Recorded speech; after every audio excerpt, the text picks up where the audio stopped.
All right, friends, our next guest obviously needs no introduction. In fact, when I posted a poll saying I was interviewing the Amy Porterfield, my community lit up. Amy, they were all over this interview, and they were the ones who voted for this case study. They were really intrigued by your most recent launch and specifically the pre-launch strategy we're going to cover today. So, welcome, Amy. I'm so happy to have you here. Well, thank you so much. I really love all that you do. You have such a cool podcast and such a great concept around these case studies. So I was delighted to be invited. And that's one thing that I so appreciate about you. We obviously met originally through a mutual friend, Julie Solomon, and when you came and spoke at her mastermind in Nashville. And I was just so impressed with, despite all of your many years in this industry and your undoubtable success, you still have so much curiosity and just this humility that I think we all can really appreciate in an excellent leader. So I just wanted to commend you for that first and foremost. Thank you so much. I definitely want to make sure I show the good, bad, and ugly of everything we do because it's not always fantastic. No matter what the numbers look like, no matter what the likes or the followers, this is hard stuff at being an entrepreneur. And I really like to pull back the curtain and share all of that.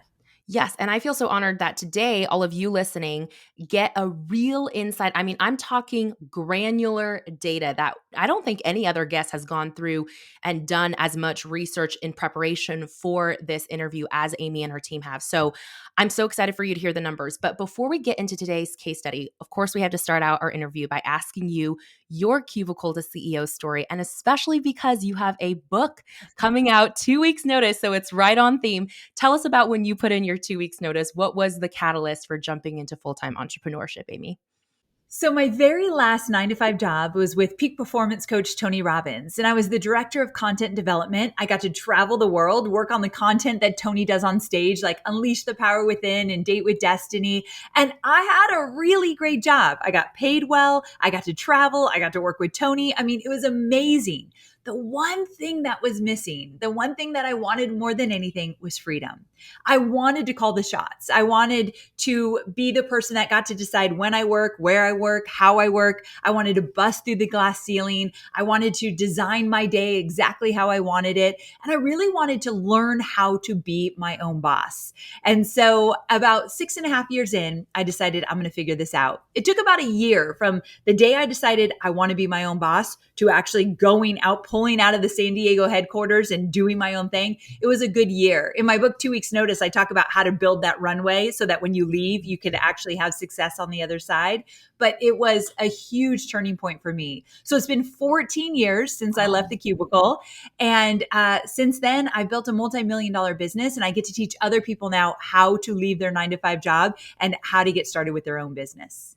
I love that your book 2 weeks notice is really helping people prepare for that transition, because that is Yes. such a leap that, there's all sorts of different ways that people enter entrepreneurship. And that's why I love starting off every conversation with that question, because some people like myself were very impulsive. We quit our job with nothing in the works. We had no idea what we wanted to do. And then there are people like you who were obviously very methodical and well prepared for that transition. But I think that's something that a lot of people struggle with in leaving their job, is understanding what does that in-between period look like. I won't obviously get too much into that because you all need to read the book if you want the details. So we'll make sure to link it in the show notes. Scroll below, pre-order that book. Make sure you have it on your list. Actually, by the time this launches, the book will It be will be launched. out. Yeah, so Yes. no need to pre-order. You can just head on over to the link and get it shipped to your house straight away. And Um, I've got bonuses. So when anybody ooh, buys my book, go to okay. 2weeksnoticebook.com. So 2weeksnoticebook.com, buy my book, put in your order number, and I'm going to send you bonuses beyond what the book teaches. So anyone that wants to build a business or is building a business, you want these bonuses. So that's where you go. Okay, amazing. We'll make sure to link that right for you in the show notes. So if you're on your phone, just literally scroll down and click that to order. And I just have to ask though, because one thing I think holds a lot of employees back from making that big leap of turning in their 2 weeks notice, or in your case, 1 year notice, is that is For that true. fear of what their boss might think, how they might react, right? Ooh. I'm just curious, for you, was that something on your radar? Were you worried about how Tony might react to you? Absolutely. I was so worried about what my coworkers would think. Like, who is she to be doing this? She doesn't know enough to go out on her own. And I was very nervous what Tony would think as well. Like, is he going to be mad at me for leaving? Or is he going to think that I'm crazy for leaving this amazing job to do my own thing? And here's what's really cool. When I left, I started making a bunch of videos to post on YouTube, but Yeah. I didn't post anything. And my husband came in one day and he's like, I keep seeing you make all these videos, but you are not posting them anywhere. Like, what are you doing? And I said, I'm so afraid what Tony Robbins is going to think or what my old coworkers are going to think. I'm too nervous to post this stuff. And he said, babe, I love you, but Tony Robbins is not watching your videos. He's building an empire. He's doing his own thing. I don't think he has an opinion. And then he went on to say, and if people aren't paying the bills, they don't get an opinion about what you're doing. Like, this is your thing. So I had to remember everyone's opinion. If they even had one, it shouldn't even matter. But yes, I Mhm. was very worried what everyone else was going to think. And it almost stopped me in my tracks. But my desire for freedom was just a little bit bigger than all of those worries, which kind of kept me moving forward.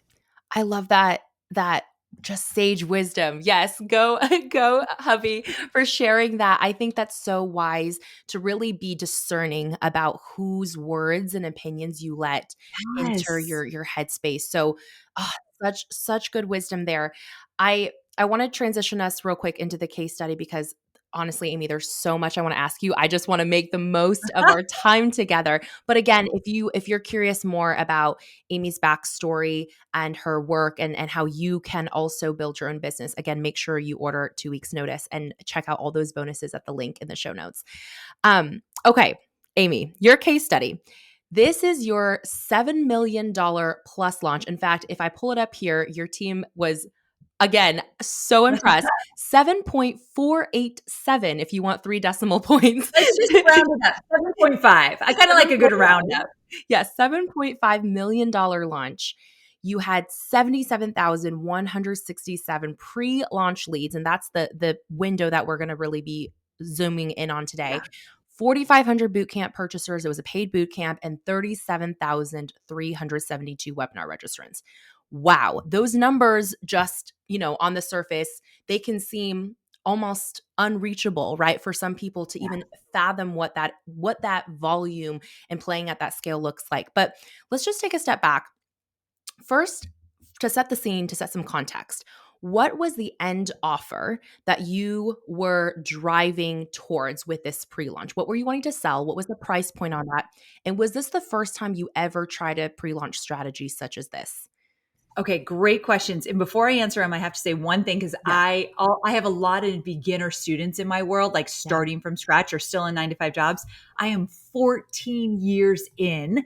I have launched hundreds of times. I have a team of 20 full-time employees. These numbers did not happen overnight. My first launch, I made $267. $267. And I cried for a week because I thought I should make a lot more.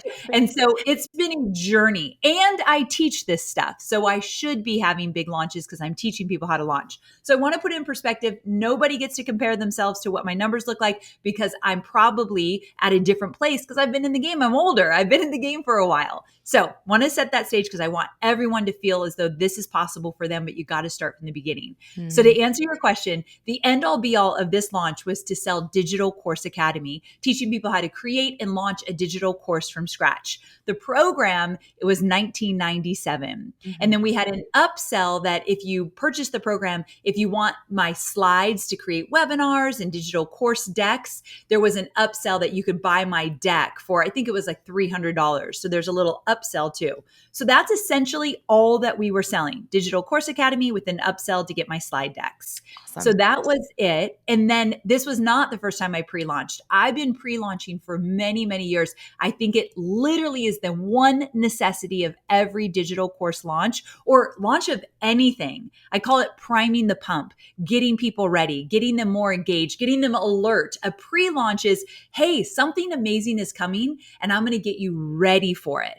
And the value of a pre-launch is to walk people across an invisible bridge. So what I mean by that is if you start marketing, and my pre-launch was 6 weeks, 6 weeks before I ever sold my course, I'm walking people over an invisible bridge. And the invisible bridge is essentially this. What do they need to know, be aware of, understand before they're ever ready to buy from me? So, like, if you're going to create a digital course, you need to have a good digital course idea before you're ever ready to spend money with me, because you're not going to buy my program if you don't have a good idea first. So, there's things I Mm. need to help them understand or believe or start to ideate before they're ever ready to buy. That's the power of a pre launch. And I think it could help anybody launching anything online. I love the visual analogy that you paired with that. My audience and myself, we're huge lovers of analogy, so feel free to continue throwing those Okay, in good. as we talk today. But that's really interesting. It's like you're anticipating what their objections might be to Oh, yeah. even qualifying themselves, right? And Amy, that's such a actually, as I'm saying this out loud, I'm realizing that one of the biggest hurdles, and you've probably noticed this too, with getting people to buy an offer, it's not always belief in the value of the product or even belief in the instructor, right? I think we spend so much time trying to convince and show we're qualified. Here's all these amazing testimonials. Here's why, why we're the best fit for you on this, that, or the other. I think that the more crucial element is actually getting people to believe in themselves. And that piece, I feel like you've accomplished so well with your pre-launch strategy. So I guess I should clarify and say, with this pre-launch strategy, you specifically used a quiz and a paid boot camp. Had you used those two things in combination before for your pre-launch, or had you previously relied on other modalities during the pre-launch window? The paid boot camp was something new. I had done free boot camps in the past, but the sequence in what we did, because we used multiple, we used a quiz, we'll go through it, but a quiz, we used a private podcast, we used PDFs, we used the boot camp, and we used the Wow. masterclass. That sequence was new to us. We had never done it in that exact order, nor had we ever done a paid boot camp before. So that was new for this. Okay, I'm going to start this with an early hot take. Why paid boot camp versus free? Love this question. So, because I've done both, I feel really strong about my opinion here. And with a free boot camp, we actually got a lot more people into the free boot camp. Like, I think it was like 20,000 people last year or the year before. The thing is, it didn't convert well because in the boot camp, at the very end, before the boot camp closes, I pitch my Digital Course Academy program. And it converted pretty low. I think it was under 5%, because I think that a lot of people weren't necessarily in it to win it. They just were curious, where I wanted the people that were ready to go. So when I charged for it, and I'm just talking $47. It was $47 to get into my boot camp. The promise, I think this part is important for people to understand. The promise was 5-day live boot camp to get digital course clarity, attract your audience, and show up with confidence online. So it's focused on digital courses. And it was $47 to get in, or $97 if you want a VIP, which meant more access to me and live Q&As. And what we saw is less people joined. However, the conversions were over 25%. And that is a Wow. big conversion. Like, I don't get those kind of conversions even with webinars. And so I just felt like we attracted the right type of people because they had skin in the game. Yes. I could not agree with that statement more. The old quote, people who pay attention, I think is absolutely true. Whether you're charging them, like you said, $47 or $4,000, it's really not about the money. It's just the act of trust that passes when someone does a transaction with you. And so I love that you were really able to see the back end benefits of that increased conversion rate. 25%, by the way, is just, yeah, it's out of this world. If you're like new to launching, that is pretty unheard of, even in a live setting. Real quick, for a little bit of extra clarity here, what is the difference in your mind between a boot camp and a challenge, or are they just, the same thing under different names? It's such a great question. I think they're very similar, and I think they're blurry lines between two. But Mhm. here's how I distinguish my boot camp versus a challenge, and why I didn't call it a challenge. To me, a challenge is, let's say we did a 5-day challenge. Every single day you're showing up. I'm giving you your challenge. I'm telling you to go do it and why it's important. You're reporting back and telling me you did it. And why I love challenges is there's that massive engagement of people posting and showing that they did it. And at the end of the 5 days, they should feel different or be different in some way because they came out of their comfort zone. I love it. Where Yeah. a boot camp is more training. So for me, it was Mm. 5 days of live training. I'm teaching them something and I'll give them an action item at the end. I will still have them post, but I'm not challenging them every day with something new. I'm actually giving them knowledge for a new understanding to cross that invisible bridge. Got it. Okay, that distinction is super helpful. I haven't heard anyone define it like that before. If that was helpful to you, shoot Amy a message, tell her thank you. I was honestly I asked that question selfishly because I was like, I don't know, are we just talking about the same thing but different names?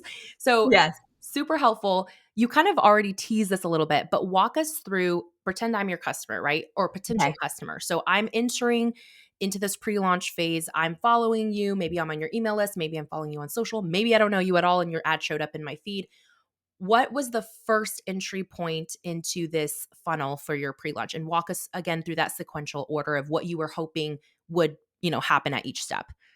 Okay, and I'm going to give everyone a little bit of a teaser that I'll reach at the end that we made some mistakes in this. There's a big glaring mistake that I see that my marketing team and I discovered after the fact. So Ooh, I'll kind of allude to that once we get there. okay. Okay, so remember everybody that I'm getting people to buy a digital course about how to create a digital course and launch it online from scratch. So that's essentially what we're doing. So you have to, when you think about the assets I created for the pre-launch, because the pre-launch also is a big list building opportunity. I failed to mention that huge list building opportunity where we want to make sure we're growing our list so that we can then get them into my webinar, because all roads lead to my masterclass/webinar. Same thing. I do 5 of them live. They're all the same, but different times and dates. And all of that is leading to sell my course.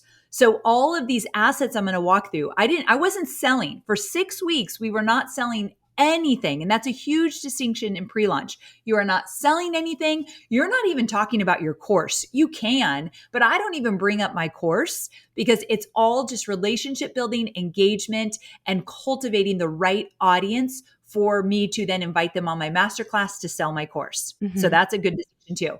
Okay. So first I had to pick out some themes that I wanted to focus on. Our themes were financial freedom, work-life flexibility, business building, talking about how a digital course can complement what you're already doing or start the business you don't yet have. So we were kind of clear where we wanted to go with these freebies because you were right. You hit it on the head right from the get-go. You said the pre-launch is a way to bust through all the objections before they even come up. Mm. So I don't have enough time. I don't have enough money. I don't have a good idea for a digital course. We're going to address all of those during pre-launch so that they're no longer an issue when I say I've got something that is perfect for you. So the first thing we did is a quiz. I love a good quiz during a pre-launch because it casts a really wide net and people love to fill out quizzes because you learn a lot about yourself. So take 2 minutes to fill out my quiz. I'll tell you what it means for you and your business and what next steps you should take. So ours was called Discover Your Ambition Archetype. So basically an assessment to create your limitless life and business. And we cast a bigger net, like what kind of business do you want? What kind of life do you want? Well, let's figure out first what your archetype is for how ambitious you are. And then let's use that to figure out what kind of life and business you want. Big net cast right there. Mhm. And so you cast your biggest net for your first freebie in a pre-launch because that you have a long time to nurture those people. We had 6 weeks once they took the quiz. So the quiz brought in over 20,000 of the leads that you had mentioned earlier. Wow. It's one of the most successful things we do. I think anybody looking to grow an email list should start a quiz. I think it's a great thing. So that's the first thing we did. Okay. Can I jump in real quick before you get to the Please, second? you jump in whenever you want. Okay, I'm just curious at this first stage when you're casting the widest net possible, were you utilizing just promotion to your own organic Mm. audience list and social as well as ads? Or at this stage, had you already brought in affiliates to help you, disseminate and amplify your quiz? Great question. So we do use affiliates. We had about 100 affiliates, and some of those affiliates will make one sale. Maybe top 3 will make a couple hundred sales. So it really runs the gamut. Right. And we included them right when the quiz started. We included Okay. them early on. And the reason being is that They don't have to start 6 weeks early. That's really early for an affiliate, so they might not want to. They're doing other things in their business. But we also didn't want to gatekeep our opportunities for them to grab their audience into the conversation. Right. So affiliates could play along at any point. Got it. Okay. And then if you remember, this might be, again, very granular, so it's okay if you don't. But if you do remember, between those three sources, paid ads, your own organic audience, and affiliates, what was the percentage split in terms of traffic source that drove those 20,000 leads? Oh, I wish I had. I don't have that information. Come on, that's a hard I question. know. I feel like I'm really putting you in the hot seat, Amy. We could definitely, I'm sure we could get to that. But what I will say, based on my knowledge of how my business works, the majority of the 20,000 leads would have came from number one, my list, that would have been top. Two would be ads, three would be affiliates. 6 weeks out is a lot to ask affiliates to get involved. Very few will get involved that early. So it's a very small number of affiliates that are bringing leads for some of the early assets we did. Okay, awesome. Thank you. Super interesting. All right, so you've cast this wide net. 20,000 or so leads have come in through the quiz. Then what? Yeah. Then we did a PDF that was all about list building. So about a week later, so we don't expire the first asset. We just stop talking about it and we move, but it's out there in the world. It's mentioned on my podcast. It's still alive during the 6 weeks, but now we're changing focus. Now to start a new conversation, maybe the quiz wasn't of interest to a lot of people that we were going after. So now we have a PDF and it's all about list building. List building is the number one objection why people don't buy Digital Course Academy. Amy, I want to create a course. I want to launch it, but I have no audience. I'm not ready to launch a course because I don't have an email list. So early on in my pre-launch, we're going to address that. It was called 7 Places to Share Your Lead Magnet to Grow Your Email List with Quality Leads. It was all about list building, and I break it down, get people started with that. So that was number 2. And that brought in another 20,000, just a little under what the quiz brought in, about 20,000 leads as well. Wow. Okay.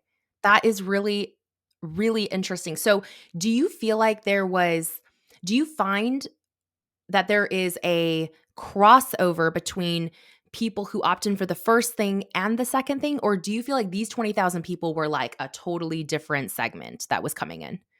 Such a great question. There's a lot of overlap. So when you said at the beginning, Amy brought in 77,000 leads for her pre-launch, I did, but only 55,000 of those were unique, meaning there was a 20,000 of those were overlap where they signed up for multiple things, but 55,000 were unique. So yeah, lots of overlap. But we also know that we're getting a lot of new people in because they might not have been interested in the quiz, but they want to do the list building PDF. That makes complete sense. Do you find that, and again, this may not be something you had the exact data to back up, but just based on your own gut feeling of having done so many launches, do you find that there's a correlation between when someone opts in for multiple things that they're more likely to buy versus just one? Love this question. We actually have data on this. Okay, so I'm excited. If I have like 3 or 4 lead magnets through a pre-launch, yes, the more lead magnets you download, the more likely you are to buy my course. And so we have a stat that if you at least download 2 lead magnets during my pre-launch, there's like a 30% chance that you're going to purchase over someone who bought only 1. Wow. And so it was hugely eye-opening. We didn't find out about this till last year. My marketing team really started to drill down like, wait a second, is there a correlation here? And if there is, let's focus on it. So we were on a mission to make sure that people were downloading more than 1, a direct correlation to if they're more likely to buy.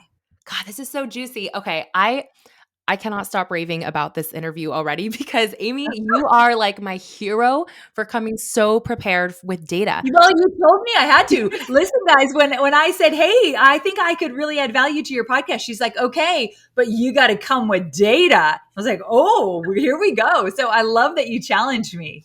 I'm so appreciative. I know it was so funny. I was texting my friends and I was like, I feel like I'm being really hard on Amy. Like I'm asking her for all this stuff. And, of course it's an honor. It would have been an honor regardless to have you on my show. But I was like, if we have a chance to sit in front of somebody who has the experience that you have, it's rare in this online industry, especially for that type of legacy. And I really think that, our whole show, the tagline of our show is we ask successful entrepreneurs the business questions you can't Google. And so I was like, Yes. I do not want to waste my time sitting in front of Amy asking for her story that she's regurgitated a million times everywhere else. I'm like, I need to know the stuff you don't talk about. Oh, I don't even talk about this stuff on my own podcast. I've never shared how much we made in that launch. And so it is so wild. I'm like, am I comfortable with this? And I thought, of course I am. Like, let's Yeah. go. So I'm really excited to do it. Oh, you're amazing. I know that our listeners will be so, so, so thankful for that. Okay, so going back, so you've brought in an additional 20,000 leads. There is some crossover with this list building PDF. What is that third freebie now? So the third one, just so everyone knows, there's 5 of these. So the third one is just an audio download. So it's working better than before, redefining your unique vision of success. And this is where I think this is the first time I think we went wrong. So it's this audio telling people like how I built my business and what worked and what didn't work for me, to kind of encourage them to kind of understand what it might look like to build an online business. But where we went wrong is we're 3 assets in at this point. It should have been focused on digital courses, because what we found is we had so many leads. I feel like in this launch, we should have converted a little bit higher, but we started to attract people that we're 3 weeks in of a pre-launch and I've never even mentioned digital courses. So I don't think I was totally attracting the right audience. So our numbers probably would have been smaller if this third audio was just about like how to get started with digital courses. Our numbers would have been smaller. This one brought in 9,700 leads, still a lot, and a lot less. As you get going, they're going to get smaller and smaller. Right. And that's normal because again, cast a wider net. But this audio download was good, but we could have done better. And quite honestly, the next one we did was a PDF, number 4. That one too, I think we missed the mark. It was called What's Your Thing? 3 exercises to help you define your thing, like what you're known for, that special way in which you bring ideas to life based on your beliefs, knowledge, experience, and expertise. Great idea. Again, where are the digital courses? And this is my fault. My team came to me with the 5 PDFs or 5 assets. And I was like, these are great. I love the concept. I love that they're fresh. They're new. They were all new this time. Like we didn't rework anything. We started new, but we missed the mark. So anyway, 3 was an audio download. So we wanted to change the modality. 4 was a PDF again. And then 5 was one of my most favorite ones we did. This was a 4-part private podcast. Now, kind of different because I have a podcast and it's really successful. So I asked my team, why not just put like this 4-part podcast series on our podcast where we're getting 1 million downloads a month? Why wouldn't we want everyone to hear it? And so my team said, we want it to feel different. Doing the same thing over and over again, it's really hard to get people to pay attention on a different level. And so it was called My Brutally Honest Road to Business Success and the Blueprint I Would Follow Today. And there was a lot of discussion in that about digital courses. So we finally started kind of bringing it to digital courses way too late in the game. But it was 4 episodes. We used Hello Audio. I think Hello Audio is a really cool tool to do a private podcast where people have to get the link and that's the only way they get access to it. It's a cool concept. So that one had 12,500 leads opted into that. And I think it's cool because they hear my voice. They get to hear my journey a little bit more in depth. It was more storytelling. So I think that was a really good one. So those are the 5 assets we used. I have more to tell you, but we'll stop there for a second. Oh my goodness. Okay. This is truly, I feel like this content is so valuable. This could be a paid workshop, Amy. Like truly, right? It could be this level of detail in the behind the scenes launch. First off, just shout out to Lindsay Padilla, Dr. Lindsay Padilla, founder of Hello Audio. I know she's in our sometimes a listener of the show. So shout out to the amazing work that you're doing with Hello Audio. It's interesting to me. I really respect that you are able to look back with that clarity in seeing where you missed the mark, right? Like you said. And what's interesting to me is as you're walking us through these 5 assets, these 5 opt-ins or opportunities for people to kind of come in at this pre-launch phase, it seems like what you're saying is that at every step, the goal is to because that first opt-in with the quiz was such a wide net, you're trying to almost get people to self-filter, right? Yes. Like Narrow, keep narrow, themselves narrow. Yep. out of the running if they're not that person. But like you said, maybe you didn't clearly define who that person was early enough in the sequence. So if you could go back in time, are you saying you would have started calling in digital courses specifically at that third opt-in, or would you have even gone earlier? I would have waited till the third because I definitely, a lot of people will come into that wide net and not think of courses, not think they're ready, but I could show them how they are ready. So Mm, I didn't want to only attract people that were 100% ready for a digital course. I right. definitely wanted a wider net in the beginning, but then I wanted to start the conversation so they could be like, oh, wait, I really didn't think I was ready for a digital course, but it's interesting how you're talking about it. So I could lead them down that road. Right.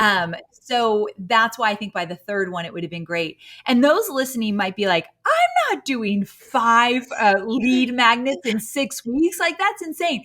It is when you have a small team and you're just starting out. The way I teach it in Digital Course Academy is you have one for your pre-launch and you do it for 3 to 4 weeks and you just keep talking about the same lead magnet. I'm all about baby steps. But Mm. again, I've been in the game for a while. Thank you. Context queen, we are here for it because yes, I really that's like one of my I think biggest pet peeves is when people, especially really successful entrepreneurs kind of spitball strategies without giving context because it's so easy for a new person to copy paste something they hear on a podcast without any understanding of what actually surrounded that decision or why somebody may have chosen to go in that direction. So very helpful that you're continually doing that unprompted throughout this entire conversation. Thank you, Amy. Um, Important. okay, so five opportunities to join you in the pre-launch. Now what happens? Okay, so one thing this is brand new that we did different that we'll absolutely do again is that in the past, I used to do Facebook Lives every single week of the pre launch. So 6 weeks of pre launch, 6 weeks of Facebook Lives. Got it. And my Facebook Lives were dwindling. It was painful to get like even 100 on. I'm not super active on Facebook. I do a lot of my engagement on Instagram. And it was just for us, it wasn't working like it used to. So I Mhm. told my team, that's way too much work for me to get on those Facebook Lives, put together these trainings, and then hardly anyone shows up. So my marketing team had seen this done by someone else. I don't remember who. And, or I don't know if they even told me, but basically it's surprise lives. And I did them on Zoom. And what we did is have you ever seen anyone send out an invite and it automatically gets put on someone's calendar? No, how do you even do that? Like, what's the tech Right behind when that? I said it, I was like, I hope she doesn't ask me how we did it because I'm actually not positive, and I wish I would have looked that up. Actually, this will be kind of fun. Hold on, like it's totally worth it. So stay with me for a quick second. This is like in the moment, getting the answers you all need to do magic stuff. That is insane. That is a whole other level of guerrilla marketing. Like Right? brilliant because Um, I mean, while you're searching that up, I mean, it's kind of one of those things where I mean, I joke all the time if something isn't on my calendar, it doesn't exist to me. Like I don't there's no way I would know to show up for something if it doesn't so exist. true. So I just texted my project manager. We'll see if she sees it. But Okay. the argument could be that's annoying. Like you put your agenda on someone's calendar. I get it. It's a little controversial, and I tend not to be controversial in my marketing, but it worked really well. And someone did it to me. And I showed up. I was like, oh, okay, there it is. And I could actually go to that. You can delete it really quickly, Yeah. but there is a way that you send somebody an invite. So it shows up as like tentative on their calendar and they can accept it or not. That's Oh, essentially what it is. Okay. interesting. And so but we only sent it, we didn't send it to our entire list where people would be like, what is this? Anyone who opted into a freebie during the 6 weeks, let's say by week 3, you had signed up for the quiz or something, you're going to get a surprise live. And we said, Mm, because you asked to take the quiz or whatever, we're inviting you to a surprise live. Amy's going to teach XYZ. Here's your link. We'll see you on Zoom in an hour or whatever it might be. Like it was really kind of just like an urgency play. And the show up was outstanding. Like we had maybe over 1,000 people versus the 100 people on Facebook. right. So these surprise lives on Zoom work better for us than the Facebook lives I've done in the past. So, well, Wow. oh, she's writing back. So let's see what she writes. So we'll come back to that in a sec. But what I also wanted to say was, So we did these 5 pre-launch freebies. We did 3 surprise lives, only to those who had opted in. And then from there, we then invited everybody to the boot camp. So the sequence Mm. was 6 weeks of these pre-launching. Then we invite people to the boot camp, which is 5 days. And that's the one that's now paid. So now we're getting less people, but more focused. And so we had 4,500 people sign up for our boot camp. Now, my goal was 6,000. So we didn't hit our goal. And I was kind of frustrated, like, oh, but I had never done a paid boot camp like this for digital courses. But we were still very, very happy with the 4,500. And in there, I did 3 live trainings.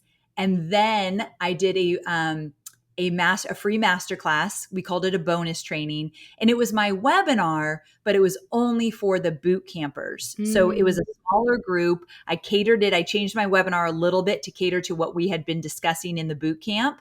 I got to refer to them as boot campers, like, okay, this one's for my boot campers here. This is, and then I taught them what they needed to know. Then I sold Digital Course Academy. So the end of the boot camp is when cart opened. And that's officially when my pre-launch ended. Wow. Okay.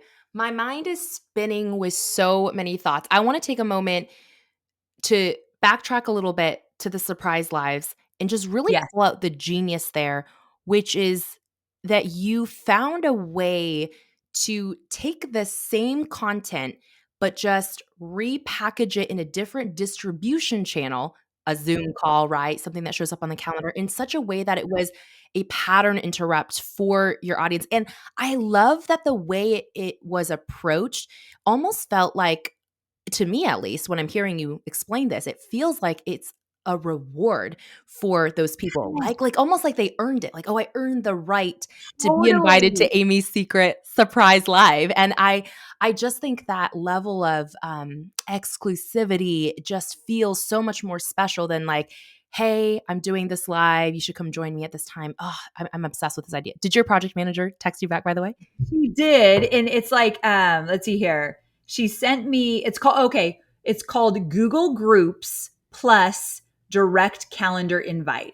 So if you Google maybe Google Groups plus direct calendar invite, it's a little bit advanced. Like she sent me the step by step. I was like, holy cow, this is why I have a marketing team because this looks intense.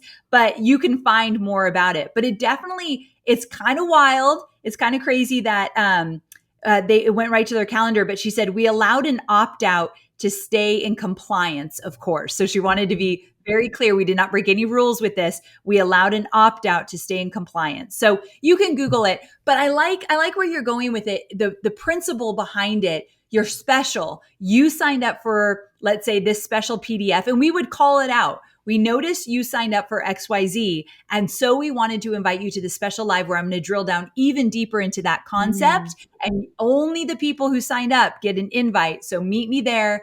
And I don't think there was a replay either. So I don't think we ooh, did replays, which I'm noticing. So I've been around for a long time, and replays have always been a huge part of my strategies for right. everything I've done. And the minute you say no replay, it's just wild how much better your show up rate is. Yeah, it's that because I think we as humans will always procrastinate if we're given the opportunity to, right? We'll always Oh, be like, yeah. "Oh, we'll get to it tonight, next week, this weekend." But that need to the FOMO of I can't miss out on this Yes. experience.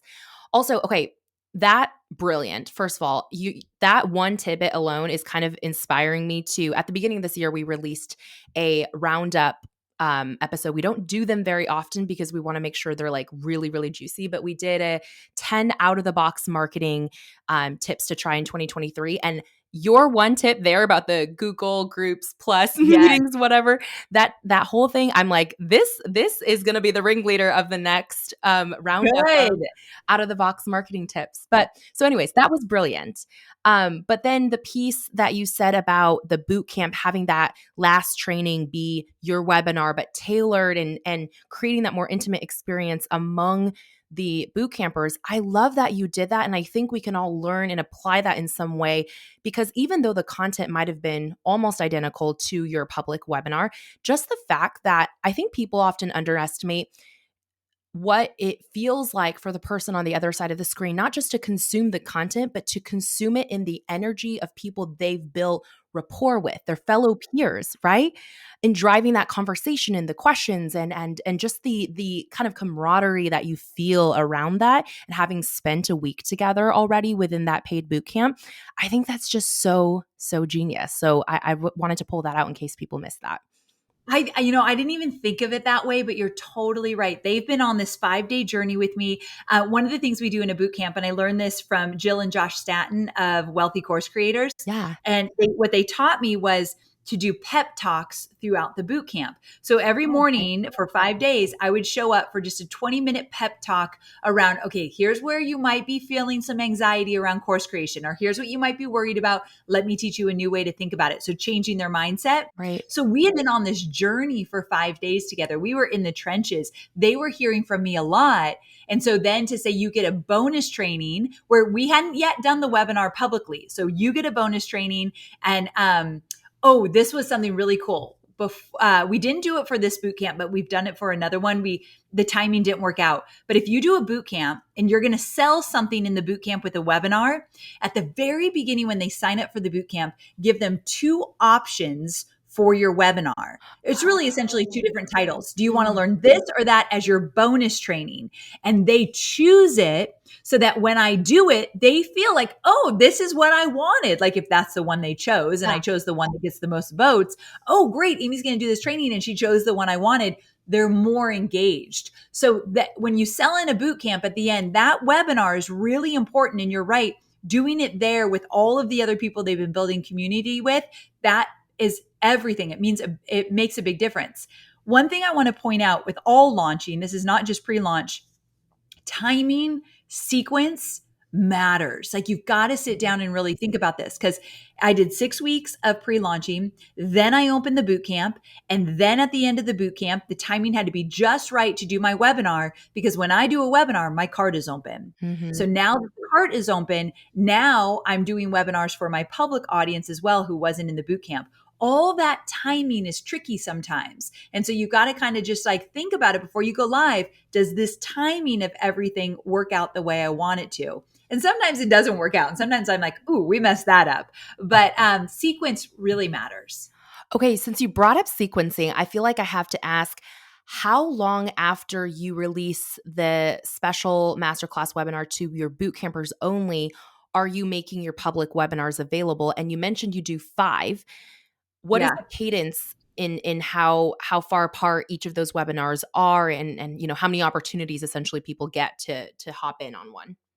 So essentially, I do usually about a 7-day cart open. I think that's what DCA was, 7 days. Yeah. So when I did that first masterclass for my boot campers, it was countdown of 7 days before the cart closed. Mm. Now, what was happening was I was filling up my public webinars for about 7 days already, meaning the boot Mm. camp was alive and well, and anyone who wasn't in the boot camp because they chose not to be, that we already closed the admission of boot camp. Now they're getting emails inviting them to my masterclass. Well, we exclude, you have to be very careful with your email marketing as well. We excluded anyone in the boot camp. So they weren't even hearing about the masterclass because we were emailing people who weren't in it. So the day I did the boot camp masterclass, I also did public, my first day of Oh, public okay. webinars. So they were the same day, and that was cart open day 1. And then really, let's say I think it might have been on a Tuesday or Wednesday that I opened up. So I did a few on a Tuesday, a few on Wednesday, Thursday, and I think that next Monday. So they're very condensed. And I think I did one on the weekend, which never has a great show up, Mhm. but it does convert well. It's for those people that are never going to get on a webinar on a work day because they just can't. That's a really helpful tidbit to know, that don't be discouraged maybe if the show up rates are lower on the weekend, if you're catering to an audience that you never would have reached in the first place, you know, Yes. with the other ones. Oh, okay, so Good good. point. Um, I I'm thinking about, so when you go and start filling up your public webinars for people who did not choose the boot camp, are you at that point remarketing only still to that group of, let's say, 55,000 unique people who had at one point opted in for one of those 5 freebies? Or are you at that point blasting your whole list? Like, no matter whether they engage in the pre-launch or not, you're like, all right, everybody possible, come to this webinar. Good point. We send one email to the entire list, but it's almost not necessary. There's very few people. If they haven't shown up for 6 weeks in my pre-launch, they're likely not interested. We still kind of do one swoop, but then we just focus on what we call our launch list. So that list of like 77,000 people, that became our launch list. And then also remember, we have now 100 affiliates that are mailing for the webinars as well. Mm, So we've got that advantage as well. But we do try to start focusing just on that launch list. Now, my email marketing is aggressive. When I'm launching, which is rare, I only do this launch once a year. That's yeah. another thing I want people to understand.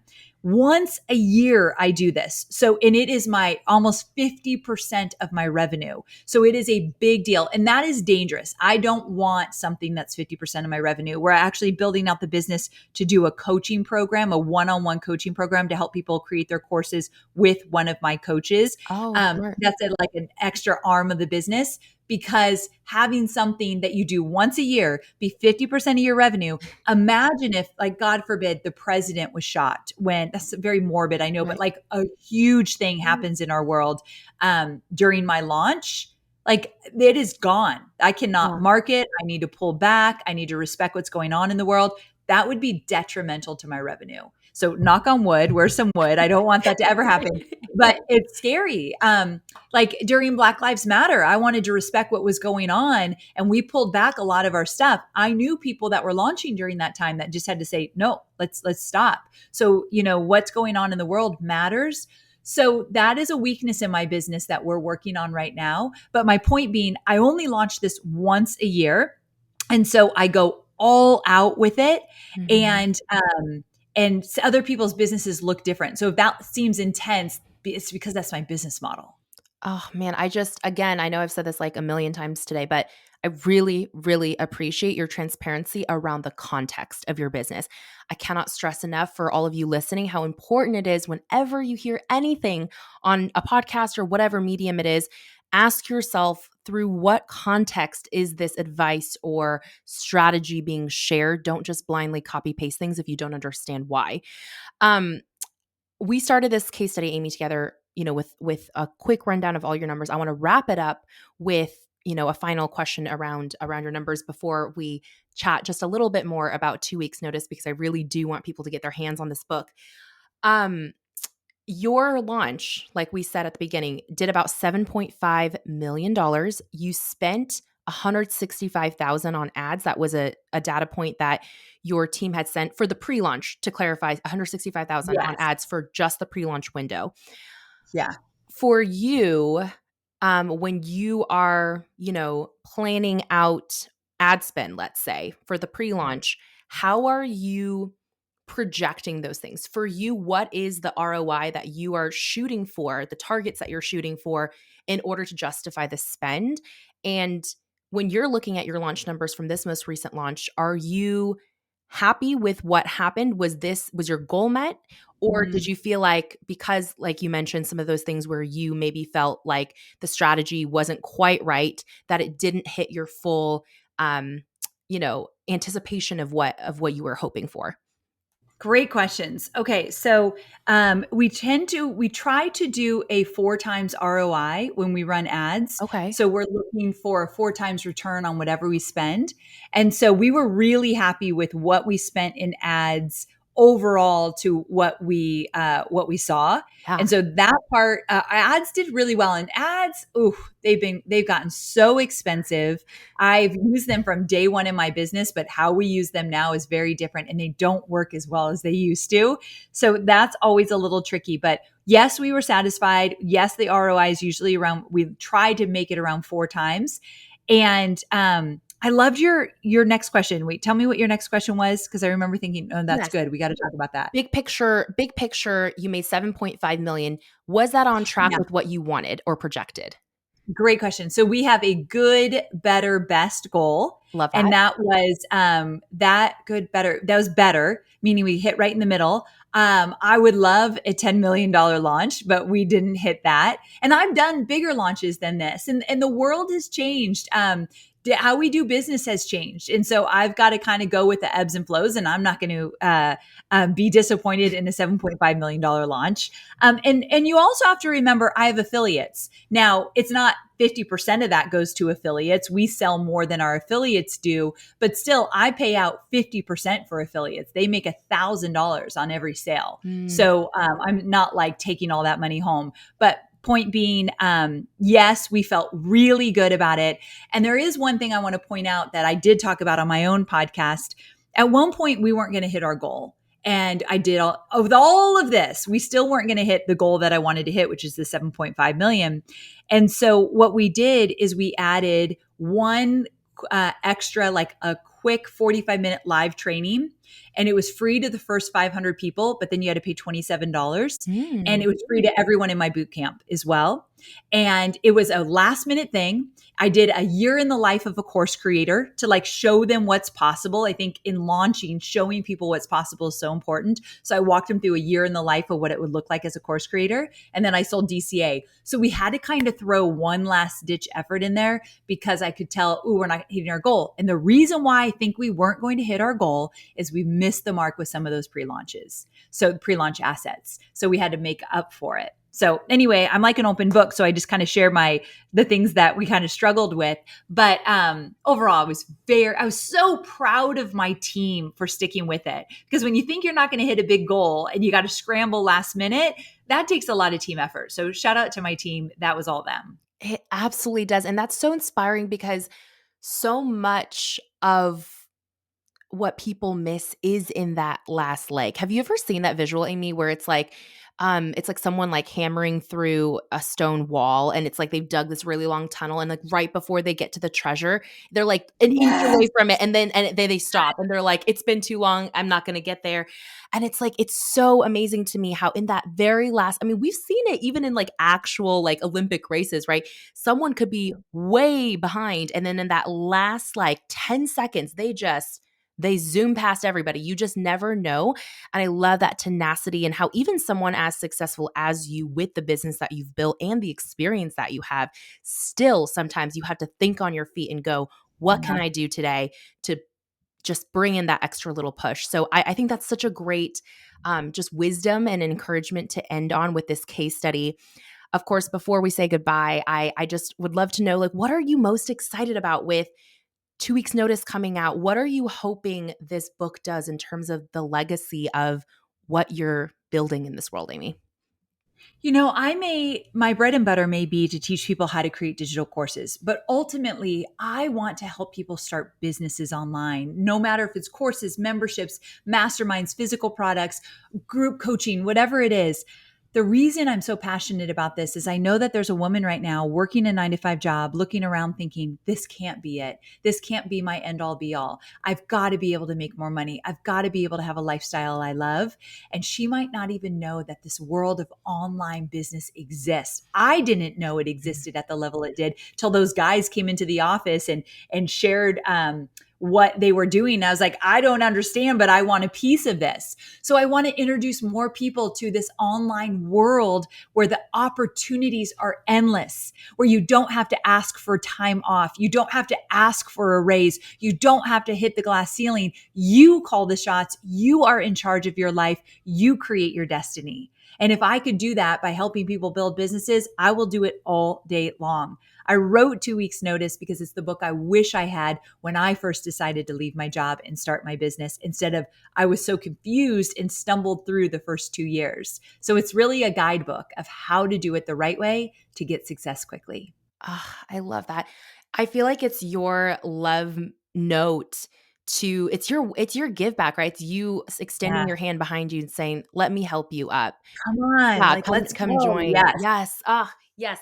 I love this so much. Again, Amy, thank you so, so much for this is, if not my absolute favorite, definitely in the top 3 all-time favorites of our podcast, and I'm sure the listeners can agree. So many takeaways. My mind has been blown multiple times in our conversation. Thank you once again for leading with transparency and being willing to come on here and share so in depth what's going on behind the business. I'm so very honored to be here. Thank you so, so very much.